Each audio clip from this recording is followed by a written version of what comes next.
Namaskar. Today, 26th March 2026, is Ram Navami, the birth of Sri Ram, the symbol of dharma, discipline, and ideal living, the epitome of Maryada Purushottam. But what if I told you Sri Ram was not just about kindness and peace? He once made a decision that forced an entire ocean to bow down. Think about it. Have you ever been in a situation where you stay calm, explain things nicely, give people multiple chances, but they just don't listen? Yeah, even Sri Ram faced that. And what he did next will completely change how you handle people in your life. And at that moment he said, Bhay binu hoi na preeti. Without fear, there is no respect. Sounds familiar, right? Think about where you've heard this before. Till then, let's dive into this powerful story. Sri Ram was at the vast seashore. Ahead of him stood Lanka, and inside Ravan's palace walls, Ma Sita was held captive, her faith in Sri Ram unshaken. Between Sri Ram and Lanka was a vast, endless, raging ocean. Sri Ram stood there with his Vanar Sena. No bridge, no path, no solution. And yet, he didn't choose power first. He chose humility. He prayed to the ocean with utmost resolve to give him a path to cross over to Lanka. One day passed, then another, then a third.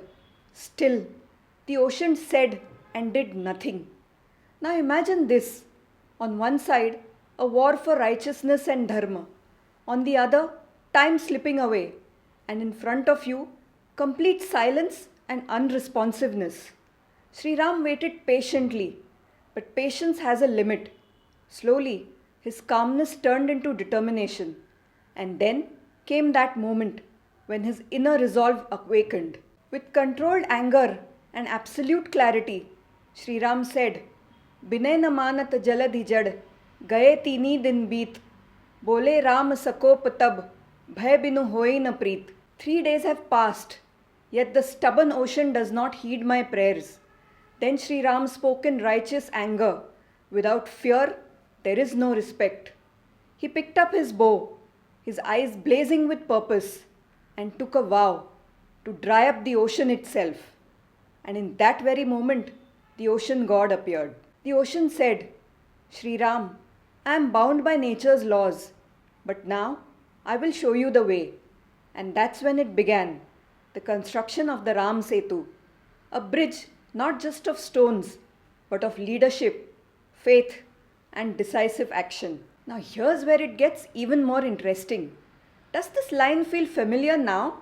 Yes, this very thought was echoed in modern India when Air Marshal A.K. Bharti quoted it during the Operation Sindoor military briefing. And the message was crystal clear. India always chooses peace first. Dialogue is our priority. War is never the first option. But if someone refuses to listen, if mistakes are repeated again and again, then India knows how to respond. We don't start trouble, but thanks to Bajrangbali, if needed, we enter the enemy's territory and leave a mark they'll never forget. This isn't just a line from a story, it is a principle for life. It teaches us when to stay calm and when to stand firm. Because here's the truth. Kindness makes you likable, but strength keeps you protected. If you only have kindness, people might mistake it for weakness. But when kindness is backed by strength, your presence carries weight. And this applies everywhere. Relationships, when to adjust, when to set boundaries. In society, when to tolerate, when to fight against the wrong. In personal life, when to be patient and when to fight for yourself. So this Ram Navami, as we celebrate the birth of Sri Ram, don't just remember his kindness, remember his strength. Remember when to stay silent and when to raise your voice. This is the real lesson of Sri Ram. Bhay binu hoi na preeti. Without fear, there is no respect. This isn't just a line, it's a life rule. If you love powerful stories like this, don't forget to like the video and subscribe to the channel, where every story reveals a deeper truth. Jai Shri Ram. Namaste.